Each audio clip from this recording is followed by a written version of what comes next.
Olá pessoal, neste vídeo vamos a estudar o processo de ortogonalização de Gram-Schmidt. Bem, primeiro devemos lembrar algumas definições. Vamos começar tomando V, um espaço vetorial com um produto interno, e lembrar que dois vetores U e V do espaço vetorial V são ortogonais se o produto interno desses dois vetores é igual a zero. E a notação para indicar a ortogonalidade desses dois vetores é a seguinte. Bem, em outras palavras, utilizando a definição de um ângulo entre dois vetores, podemos ver que dois vetores são ortogonais se e somente se o ângulo entre eles é π-meios. Lembrar que o ângulo entre dois vetores é definido através da fórmula cosseno do ângulo entre os dois vetores é igual a o produto interno entre os vetores dividido pelo produto das normas dos vetores. Agora, um conjunto S de um número finito de vetores, esse conjunto é dito ortogonal se os vetores são 2 a 2 ortogonais, isto é, se o produto interno dos vetores UI e UJ é igual a zero, para I distinto de J. Por exemplo, tomando R3 com o produto interno canônico, o nosso conjunto S dado pelos vetores da base canônica é um conjunto ortogonal. Ou seja, temos que o produto interno canônico entre esses vetores é igual a zero. Bem, e como veremos mais na frente, vamos introduzir o conceito de uma base ortogonal. Este é um exemplo de uma base ortogonal, ou seja, uma base que é um conjunto ortogonal de vetores. Uma primeira propriedade importante de um conjunto ortogonal num espaço vetorial com produto interno é a seguinte propriedade. Se tivermos um conjunto ortogonal de vetores, necessariamente esse conjunto é um conjunto linearmente independente. Por exemplo, tomando R2 com o produto interno canônico e considerando S sendo o vetor 1 menos 1 e o vetor 1, 1. Fazendo o produto interno canônico desses dois vetores, isto vai ser 1 multiplicado por 1 mais menos 1 multiplicado por 1, e isto é claramente zero. Logo, pelo resultado, pelo teorema 1, esse conjunto é um conjunto linearmente independente, pois o conjunto S é um conjunto ortogonal. E, bem, dá para ver pela definição que verdadeiramente é um conjunto linearmente independente. E, portanto, S vai ser uma base de R2, certo? Pois a dimensão de R2 é 2. Agora, se V é um espaço vetorial com produto interno, dizemos que uma base desse espaço vetorial V é uma base ortogonal se o conjunto formado pelos vetores da base é um conjunto ortogonal. Ou seja, novamente, temos que o produto interno entre eles é igual a zero para cada par de vetores distintos. E, além disso, se cada vetor VI tiver norma igual a 1, ou seja, se cada vetor for unitário, diremos que a base é uma base ortonormal de V. E o exemplo que podemos considerar aqui é considerando Rn com o produto interno canônico. E se tomarmos a base canônica de Rn, essa base é uma base ortonormal. Agora, ao termos uma base ortogonal num espaço vetorial com produto interno, e dado um vetor do espaço vetorial, as coordenadas desse vetor em relação à base ortogonal podem ser determinadas através dos chamados coeficientes de Fourier do vetor W em relação a cada vetor da base ortogonal. Bem, e para isto temos que considerar nosso vetor escrito como combinação linear da base ortogonal e, tendo essa equação, vamos tomar o produto interno a ambos lados da equação com o vetor VI da base ortogonal. Do lado esquerdo temos W, produto interno com VI. E do lado direito, utilizando o fato de que beta é uma base ortogonal de V, unicamente teremos o termo AI, produto interno de VI com VI. Daí, sendo que o produto interno de VI com VI é um número maior que zero, podemos encontrar que a iésima coordenada do vetor W em relação à base beta vai estar dada por essa expressão. Agora, a expressão W, produto interno com VI, dividido pelo produto interno de VI com VI, é chamado o coeficiente de Fourier do vetor W em relação ao iésimo vetor da base ortogonal. Dessa maneira, quando tivermos um espaço vetorial com produto interno, as coordenadas de um vetor em relação a uma base ortogonal podem ser determinadas sem a necessidade de resolver um sistema de equações lineares. Bem, vejamos um exemplo. Consideremos o nosso espaço vetorial V R2 com o produto interno canônico e nossa base beta vai ser o vetor 1, 1 e menos 1, 1. Queremos determinar a matriz coluna das coordenadas do vetor xy em relação à base beta.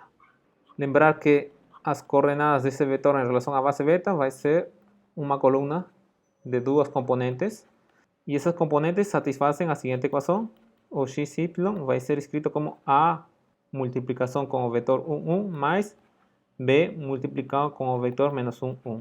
E agora, como V R2 está equipado com o produto interno canônico, neste caso a coordenada A, utilizando a fórmula do coeficiente de Fourier do vetor xy em relação ao primeiro vetor da base beta, utilizando o produto interno canônico, teremos que o resultado vai ser x mais y dividido por 2.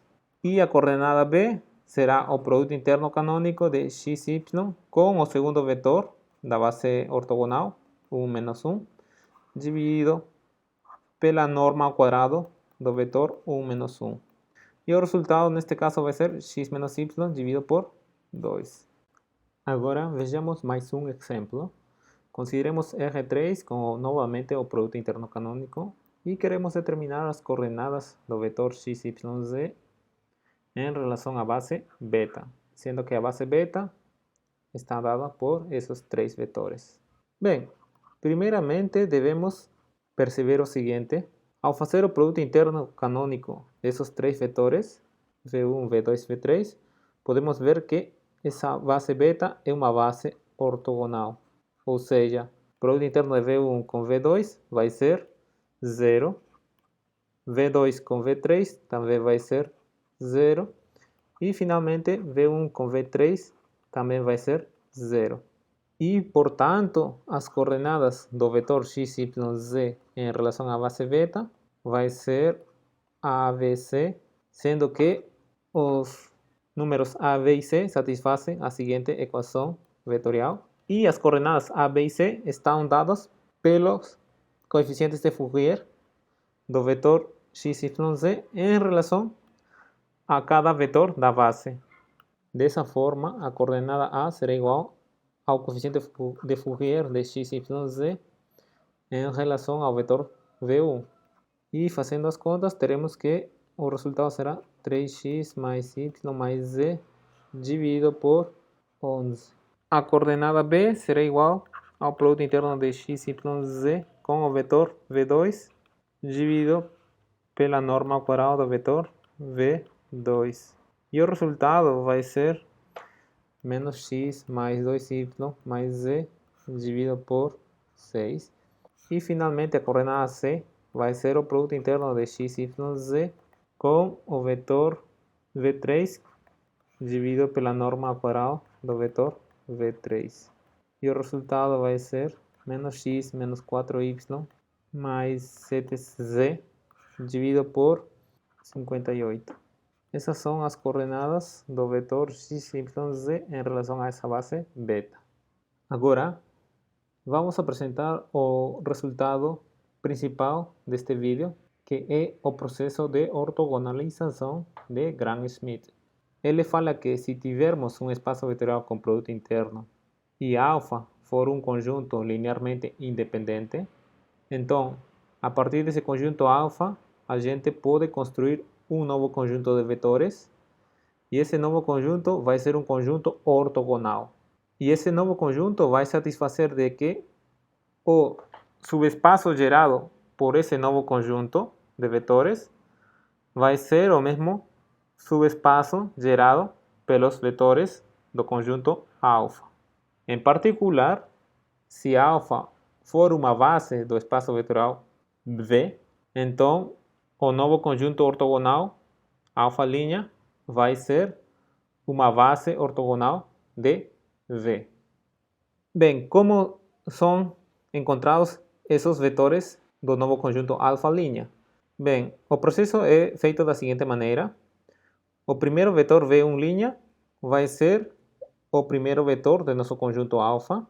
Depois, o segundo vetor V2' vai ser V2 menos essa expressão, que seria o coeficiente de Fourier de V2 em relação ao vetor V1'. E esse coeficiente de Fourier está multiplicando o vetor V1'. Esse vetor V2' pode ser interpretado da seguinte maneira. Temos nosso vetor V1, temos nosso vetor V2. A gente pode construir um vetor que vai ser chamado o vetor projeção ortogonal de V2 na direção de V1. E podemos ver, utilizando o produto interno, que esse vetor projeção de V2 na direção de V1 vai ser o vetor dado pela fórmula V2 produto interno com V1 dividido pela norma ao quadrado do vetor V1, multiplicado pelo vetor V1. Agora, se fazermos a diferença de V2 com esse vetor, que vamos chamar W, o vetor projeção, teremos o vetor V2 menos W, e esse vetor vai ser um vetor ortogonal ao vetor V1. Mas como V1 foi tomado como V1', nosso vetor V2', neste caso, é precisamente V2 menos o W, onde o W é a projeção ortogonal de V2 na direção de V1. De maneira similar, a construção dos outros vetores V3', V4' e até VR' podem ser interpretados através de projeções ortogonais. Bem, continuando com a fórmula para o V3', V3' vai ser V3 menos o coeficiente de Fourier de V3 em relação ao vetor V1', multiplicado pelo vetor V1', menos o coeficiente de Fourier de V3 em relação ao vetor V2', multiplicado pelo vetor V2'.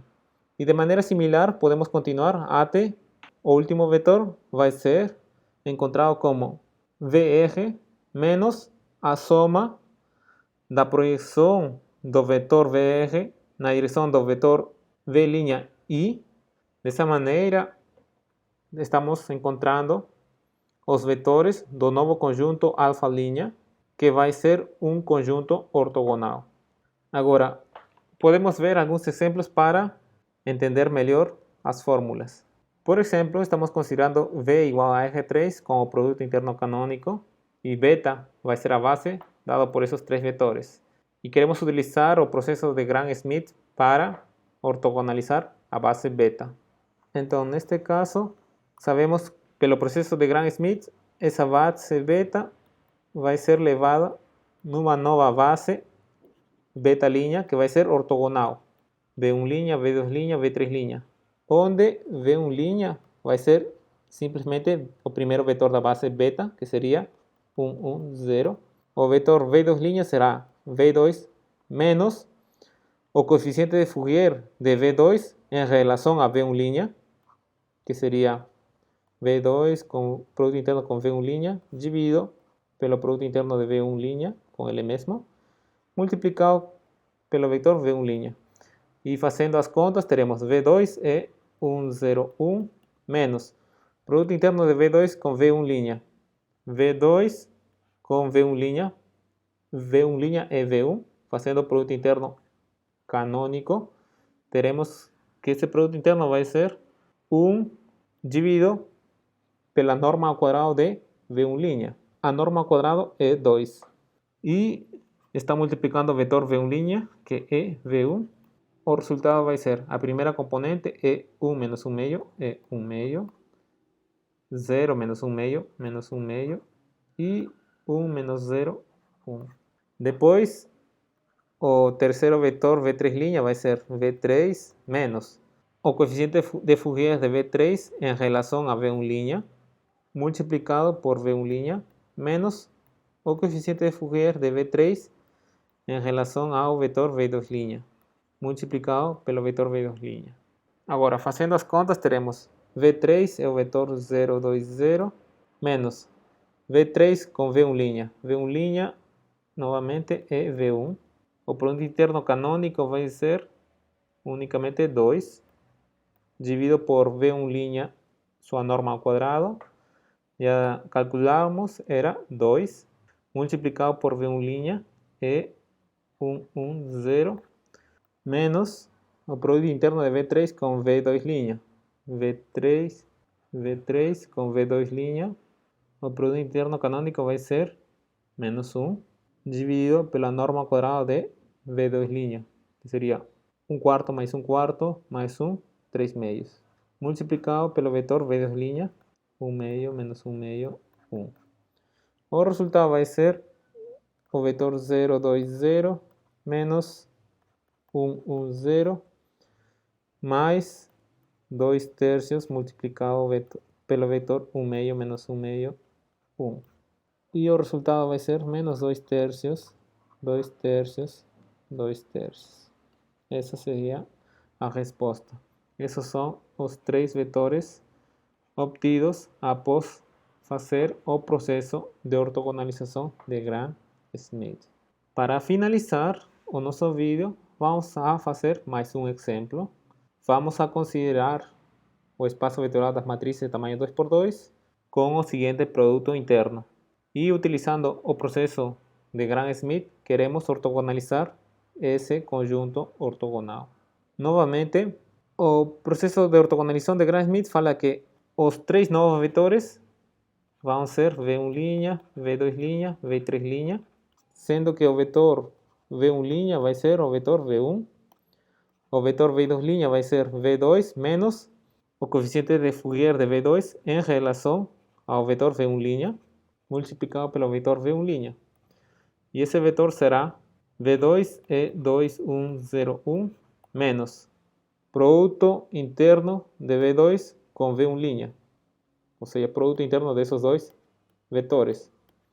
Utilizando esse produto interno, teremos que o resultado vai ser 4 mais 0, mais 0, mais 0. Então será unicamente 4 no numerador. E a norma ao quadrado de V1' será 2 mais 2, 4, multiplicado pelo vetor V1', 1, 0, 1, 0. O resultado vai ser 2 menos 1, 1, 1 menos 0, 1, 0 menos 1, menos 1, 1 menos 0, 1. Esse é o nosso vetor V2'.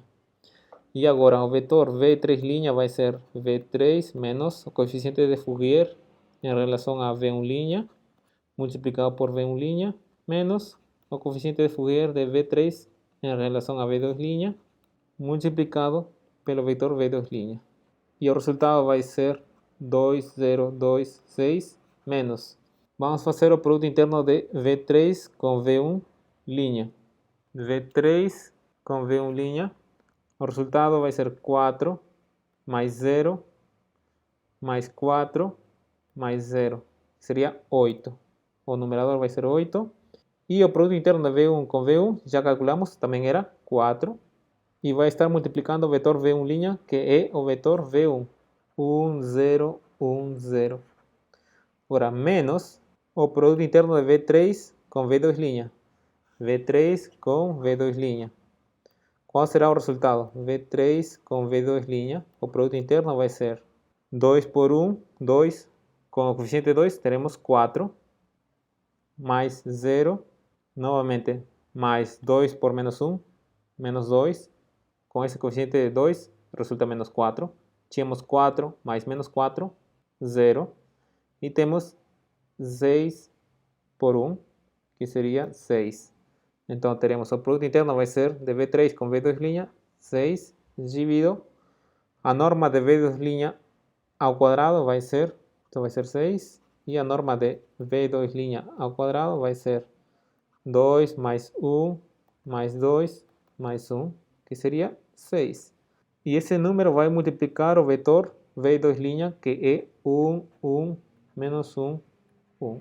E fazendo as contas, podemos ver que o resultado vai ser menos 1, 1, 5. Esses seriam os 3 vetores do processo de ortogonalização de Gram-Schmidt.